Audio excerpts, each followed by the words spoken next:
히브리서 6장 13절에서 20절 봅시다. 히브리서 6장 13절에서 20절입니다. 우리 같이 한 목소리로 읽습니다. 하나님이 아브라함에게 약속하실 때 가리켜 맹세할 자가 자기보다 더 큰 이가 없으므로 자기를 가리켜 맹세하여 이르시되 내가 반드시 너에게 복주고 복주며 너를 번성하게 하고 번성하게 하리라 하셨더니 그가 이같이 오래 참아 약속을 받았느니라. 사람들은 자기보다 더 큰 자를 가리켜 맹세하나니 맹세는 그들이 다투는 모든 일의 최후 확정이니라. 하나님은 약속을 기업으로 받는 자들에게 그 뜻이 변하지 아니함을 충분히 나타내시려고 그 일을 맹세로 보증하셨나니 이는 하나님이 거짓말을 하실 수 없는 이 두 가지 변하지 못할 사실로 말미암아 앞에 있는 소망을 얻으려고 피난처를 찾은 우리에게 큰 안위를 받게 하려 하심이라. 우리가 이 소망을 가지고 있는 것은 영혼의 닷 같아서 튼튼하고 견고하여 휘장 안에 들어가나니 그리로 앞서가신 예수께서 멜기세덱의 반차를 따라 영원히 대제사장이 되어 우리를 위하여 들어가셨느니라. 아멘. 히브리 기자는 여러 가지 배교 혹은 핍박, 환란을 당하고 있는 유대인들에게 예수 그리스도의 위대함을 설명합니다. 여러 가지 왜 할 말이 없겠습니까? 교회를 막 떠나려고 하는 성도들에게 아유 집사님, 아유 장로님, 심지어 아유 목사님 이런저런 그에게 꼭 맞는 말을 해줄 수 있겠죠. 그런데 히브리 기자는 전혀 그런 이야기를 하지 않고 배교하고 아니면 연약함에 휩싸여 있고 그리고 환난과 핍박당하고 있는 그 유대인 크리스찬들에게 바로 예수가 누군지 소개를 하고 있죠. 너희들이 돌아가려고 하는 그 유대교와 너희가 그동안 주로 믿었던 그리스도와의 차이가 무엇인지 아느냐? 너희들이 그렇게 좋아하는 천사 숭배? 아니다. 천사는 예수 그리스도와 우리를 섬기라고 보내는 섬김의 영이다. 근데 어떻게 다시 그들에게 돌아가려고 하느냐? 너희들이 그렇게 좋아하는 모세? 아니다. 모세는 그 집에 충성하였지만 여기 집보다 더 큰 이가 있다. 그 집을 지은 이가 바로 예수 그리스도신데 왜 더 큰 일을 놔두고 왜 작은 자를 섬기려고 하느냐? 이렇게 얘기하고 있고요. 또한 대제사장과 비교해서도 얘기하고 있고 그리고 오늘은 누구까지 끌어들이느냐? 아브라함까지 끌어들입니다. 그러니까 지금 아주 세세하게 구약의 여러 가지 제도와 사건, 인물들을 누구와 비교한다? 예수 그리스도와 비교합니다. 그래서 결론은 내가 그리스도가 누군지 내가 정말 깊이 알지 못하면 우리는 결정적일 때 주님을 떠나거나 아니면 피상적으로 예수를 만날 수밖에 없다. 신앙생활을 그렇게 할 수밖에 없다. 내가 예수 그리스도가 어떤 분인 줄 성경이 알려주는 대로 바르고 정확하고 그리고 깊이 알 때 우리의 믿음이 인간이라 아예 흔들리지 않는다라고 장담할 수는 없겠지만 곧 자리를 찾는다. 점점 견고하게 자리를 찾아간다라고 하지요. 그래서 19절에 보시면 이렇게 적지요. 우리가 이 소망을 가지고 있는 것은 영혼의 닷 같아서 튼튼하고 견고하여 그래요. 튼튼하게 견고하여 하나님이 누구시고 예수 그리스도가 누군지 우리가 알아갈 때 우리의 신앙이 아주 튼튼하고 좋은 닻을 탁 내린 배같이 튼튼하다 그렇게 얘기합니다. 자 그러면 13절에서 20절은 과연 그 떠나려고 하는 자들 그리고 환난과 핍박과 연약함에 휩싸여 있는 그 유대인들에게 관한 히브리 기자는 어떤 이야기를 하고 있느냐? 13절에 보시면 이렇게 말씀해요. 하나님이 아브라함에게 약속하실 때, 요 순서를 잘 보셔야 돼요. 하나님이 아브라함에게 약속하실 때예요. 사람이 약속한 게 아니에요. 하나님이 아브라함에게 약속하실 때예요. 그러니까 이걸 뭐라 그래요? 하나님이 아브라함에게 약속하신 것, 그걸 뭐라 그럽니까? 두 글자로 말씀이죠. 언약입니다. 언약. 창세기 17장 이하에 보면 굉장히 놀라운 장면이 나옵니다. 하나님이 아브라함과 언약을 맺으시는데 그 재물을 쪼개고 그 쪼갠 재물 사이로 웬 솔개 한 마리가 휙 하고 지나가요. 그게 뭐냐?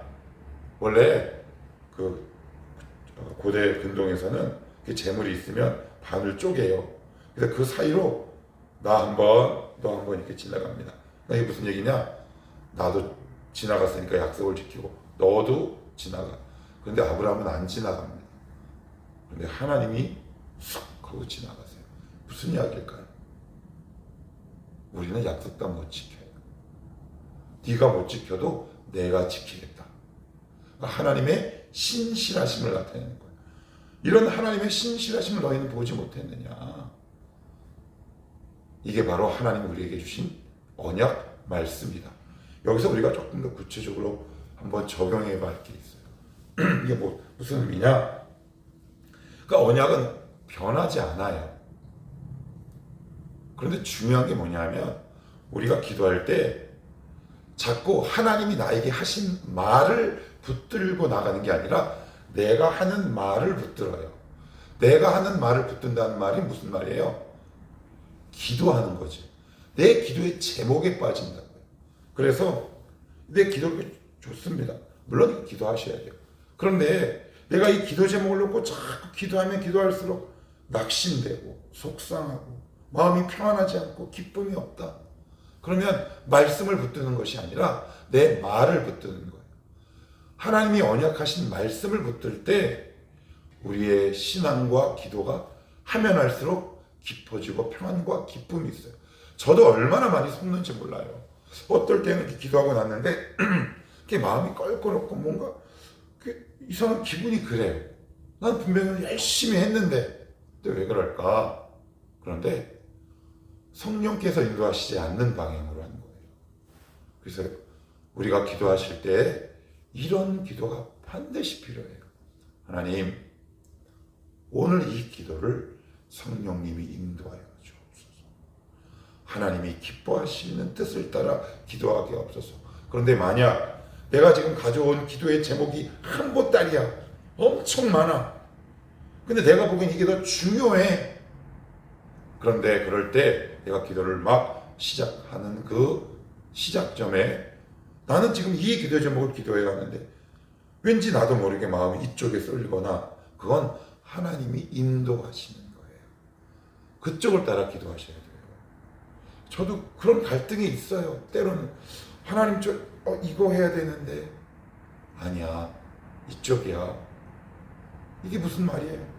네가 하는 말을 붙들 게 아니라 내가 하는 말씀을 붙들어. 그럴 때 우리의 기도가 힘을 발휘할 수 있어요. 그래서 그 기도가 끝나고 나면 영혼이 리프레시 되는 거죠. 여러분, 기도 왜 하십니까? 기도의 궁극적인 목적은 주님과의 깊은 교제와 나눔이잖아요. 대화 아닐까요? 그런데 우리는 그냥 조급하고 긴급하고 안타까우니까 그냥 내가 가져온 여러 가지 내 말들을 끊임없이 하나님 앞에 속사포처럼 다다다다다 쏘고 싹 돌아가죠. 그러니 하나님과의 만남이 없는 기도가 어떻게 내 안에 평안으로 자리 잡을 수 있겠습니까? 기도를 하면 하는데 시험에 듭니다. 기도를 하면 하는데 안식과 기쁨과 평안이 없다면 그것은 하나님의 말씀을 붙드는 것이 아니라 내가 하는 말을 붙드는 거예요. 그런데 오늘 하나님이 아브라함에게 약속하실 때라는 말은 하나님이 지키시겠다. 나는 변하지 않는다. 그러니 너희가 나에게 기도할 근거는 무엇이냐? 내 말씀이다. 너의 열심 이전에 내 말씀을 붙들고 기도해라 라는 말도 이 말씀 안에 포함되어 있다는 거죠. 그래서 한번 그렇게 해보세요. 그러면 이게 놀랍습니다. 왜 하나님이 그 기도를 우리에게 자꾸 시키냐는 말이에요.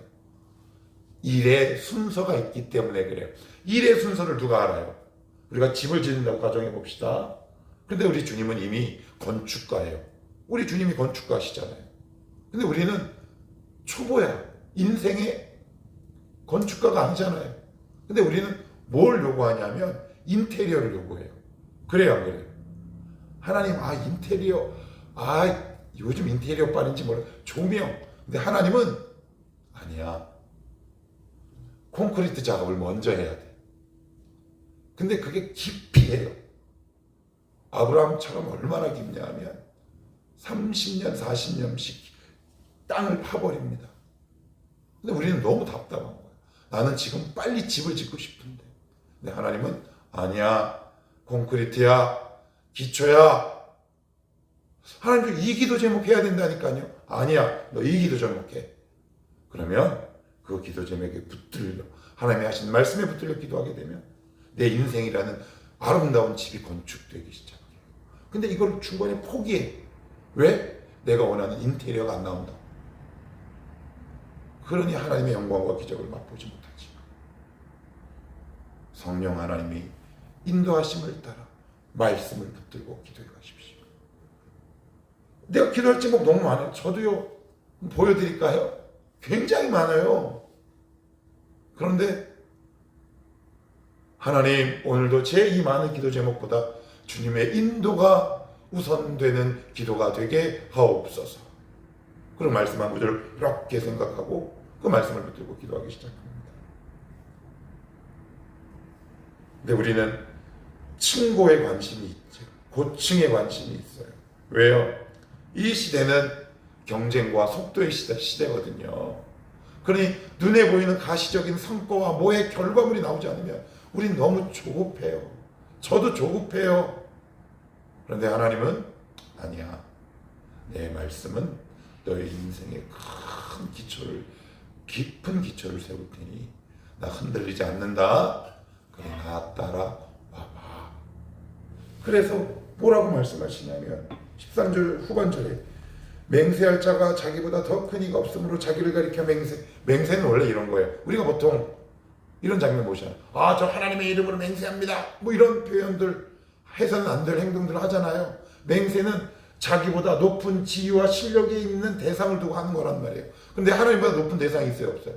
없어요. 그랬더니 하나님이 내가 보증이야 이놈아. 나보다 높은 자가 없는데 어떻게 내가 더 이상 누구를 가리켜 맹세하겠니? 내가 나를 가리켜 맹세할게. 그게 무슨 얘기예요? 보증한다라는 거예요. 보증. 지금 우리에게 어떻게 보증하셨어요? 성령으로 보증하셨잖아요.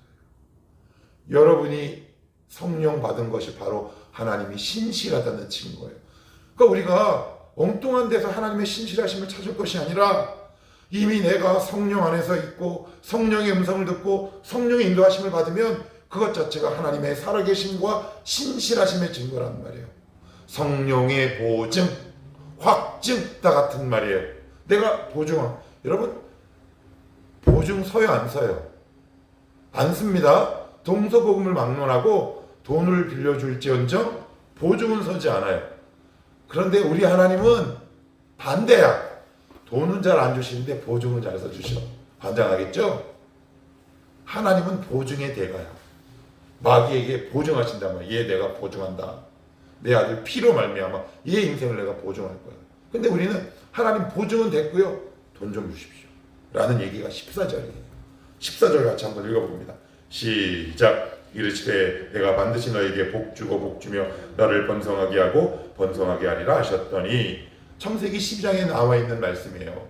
근데 거길 보시면 알겠지만 복주고 복주고 이렇게 되어 있나요? 아니면 뭐 하나 빠졌어요. 뭐가 빠졌어요? 너는 복의 근원이 될지라. 이게 무슨 얘기예요? 우리는 복을 달래요. 근데 하나님은 뭐라고 말씀하시냐면 네가 복이다라고. 차원이 달라요. 그러니까 하나님은 복을 주실 수 있어요. 그런데 하나님의 목표와 목적과 비전은 나를 복을 만들어 가시는 거예요. 그러니까 여러분 어떤 게 더 좋은 거예요? 카드가 좋아요? 카드를 준 회장님 아버지와 함께하는 게 더 좋아요? 근데 우리는 VVIP 카드를 달라고 그래요. 성경의 원리는 완전히 반대예요. 그래서 대표적으로 아브라함에게 뭐라고 얘기해요? 내가 아들을 주겠다. 그런데 잘 안 주시잖아. 그랬더니 뭐라 그래요?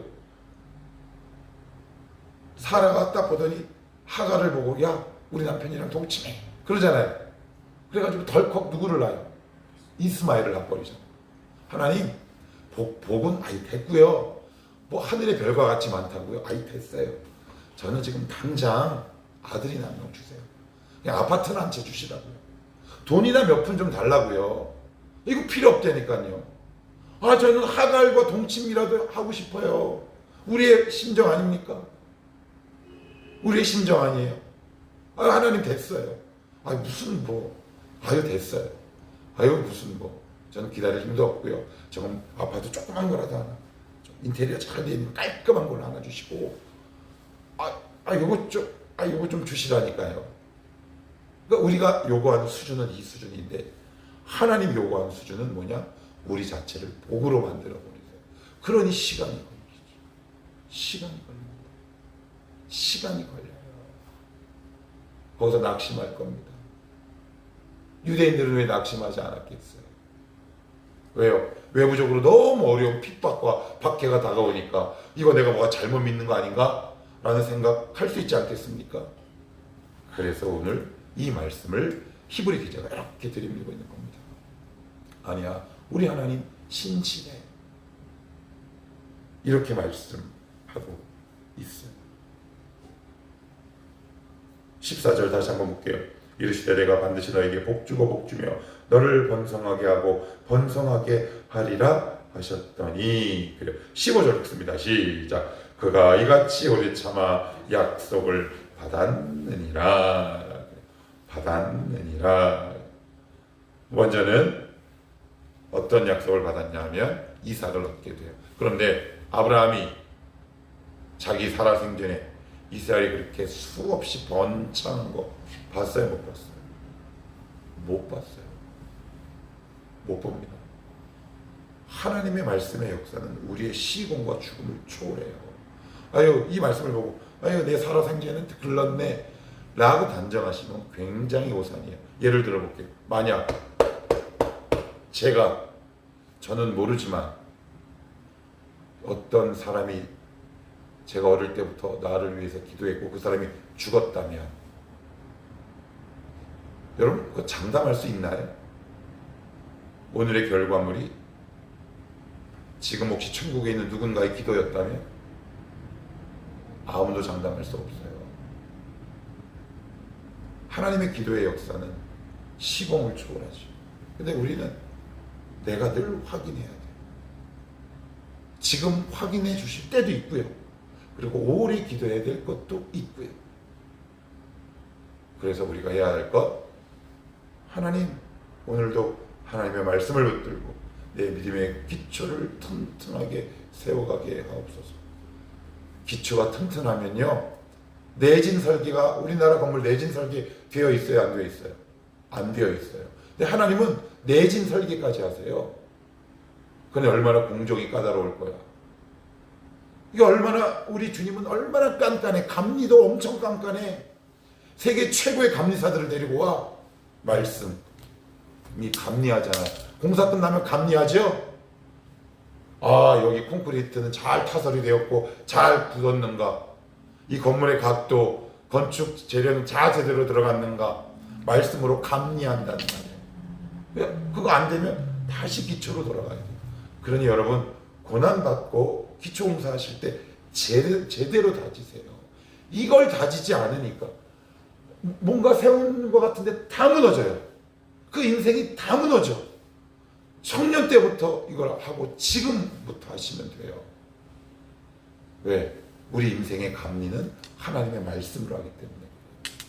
보통 까다로운 게 아니에요. 인생의 감리는 눈 감아줘요. 좀 넣어도, 제가 잘 써요. 좀 넣어도, 그러면 오케이, 그리고 휙 넘어가죠. 근데 우리 하나님 국물도 없어요. 아니야, 다시. 그게 광야 이스라엘 백성 40년 아닌가요? 우린 이러지 말자. 하나님 신실하십니다.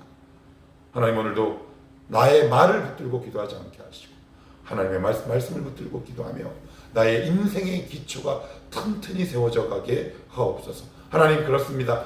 저를 복 만들어 주신다고요? 좋습니다. 저 개조하십시오. 제가 복 되겠습니다. 하나님, 그 복 누리게 하옵소서. 요런 기도를 하면 하나님이 인테리어도 층고도 높여주십니다. 이게 참 믿음의 원리예요. 하나님, 저 아직 멀었죠? 그래요. 기초공사 튼튼히 하겠습니다. 그게 뭐냐? 그리스도의 하강이라는. 저 밑으로 내려가요. 저 밑으로. 우리 주님 그죠? 저 밑으로 내려가. 우리의 인생의 기초를 튼튼히 하시는. 근데 그 밑에서 하나님의 역사가 시작되죠. 항상 낮은 곳에서부터 올라오는 튼튼한 기초 공사를 한 인생 속에 하나님의 역사하십니다. 18절도요 뭐라 그래요? 우리가 하도 안 믿으니까 이는 하나님이 거짓말 하실 수 없는, 거짓말 하실 수 없다. 19절 한번 읽어볼게요. 19절 시작. 우리가 이 소망을 가지고 있는 것은 영혼의 닷 같아서 튼튼하고 견고하여 휘장 안에 들어가나니. 그래요. 우리가 이 소망을 가지고, 결국 이 소망의 시작은 어디서부터 시작된 거예요? 믿음이잖아요. 그 믿음 어디서부터 출발해요? 은혜지요. 말씀이지요. 그럼 결국 우리가 기초가 어디 있는 거예요? 소망이래요. 말씀이래요. 그래야 영혼의 닷 같아서 뭐라고요? 튼튼하고 견고하대요. 튼튼하고 견고하대요. 우리가 기도할 때 이렇게 막 기도하면 불안한 거 있잖아요. 그거 왜 불안한 줄 아세요? 우상에게 기도하는 거예요. 우상에게 기도하는 거라. 한번 곰곰이 생각해 보십시오. 나는 지금 하나님께 기도하는데 내 영혼이 불안합니까? 그러면 성경의 저는 거짓말입니다. 내 영혼아 왜 이렇게 불안한고? 너는 눈을 들어 산을 보라. 너의 도움이 어디서 올까? 산을 보면 불안한데 산을 지으신 하나님을 보면 불안하지 않습니다. 사람들은 산을 봅니다. 아니요, 산을 지으신 하나님을 봐야죠. 그래야 우리의 영혼이 닷 같아서 튼튼해집니다. 여러분 막 불안하시죠? 그러면 나는 지금 우상을 보고 기도하고 있는 거예요. 우상의 터 위에 서 있는 거예요. 막 불안해. 왜 이렇게 기도하면 할수록 불안하냐? 믿음 위에 서 있지 않은 거예요. 말씀 위에 서 있지 않은 거예요. 우상 위에 서 있고 우상을 향해 기도하고 있기 때문에 그래요. 근데 19절에 뭐라 그럽니까? 튼튼하고 견고하여. 튼튼이랑 견고하는 말이 다 같은 말이잖아요. 그죠? 그러니까 무슨 얘기예요? 그만큼 같은 단어가 두 번 반복되는 것을 뭐라 그래요? 강조. 여러분 영혼은 튼튼하고 견고하십니까? 아니면 합판입니까? 오늘 기도하실 때 이렇게 기도하십시오. 하나님, 이 기도가 끝날 때 나의 영혼의 닻이 그리스도의 항구에 정박하게 하셔서 이 문을 열고 나가는 순간 할렐루야 기쁨의 찬양을 외치며 나가게 하옵소서. 여러분 기도가 그거 아닙니까? 이 자리에 왜 이 힘들게 나오셨습니까?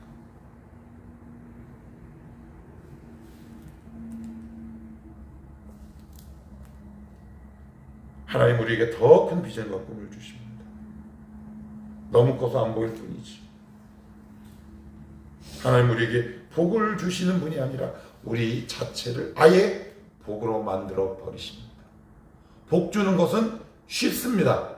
그렇지만 내가 복으로 변화되는 건 시간이 걸리죠. 우리의 체질을 바꾸는 작업입니다. 우리의 습관을 바꾸는 작업입니다. 우리의 가치와 신념을 바꾸는 작업입니다. 이것이 더 위대하고 크다라고 얘기해요. 그러면 이제 말씀을 아셨으면 이렇게 기도해야 되겠죠. 하나님 말씀에 비추어 보니 어제는 제가 말씀을 이렇게 딱 보는데 아주 좀 뭐라 그럴까, 어제도 아내한테도 얘기했는데 성경을 어떻게 보면 볼수록, 그리고 이제 그래도 한국에서 유명한 분들 설교를 제가 자주 참조하거든요. 성경을 보고 그분들에게 설교를 들으면 딱 내리는 결론이 한 가지 있어요. 와, 난 아직 멀었구나. 나는 정말 말씀을 모른다. 여러분 정말 부끄럽습니다. 기도해 주십시오. 나는 정말 실력이 없구나. 그런데 그것이 나를 힘들게 하기보다는 하나님을 향한 회개와 건강함으로 나에게 일어나기 시작해요. 성령이 조명했기 때문에 그렇게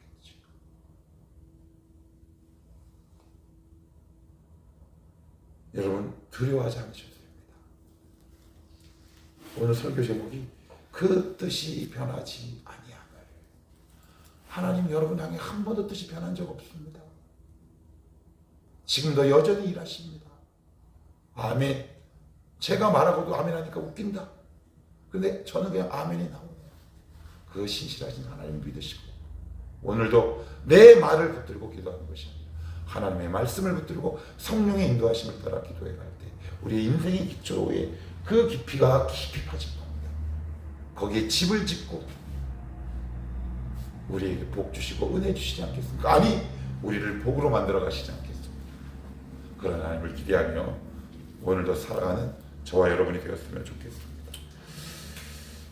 우리 함께 한번 기도했으면 좋겠습니다.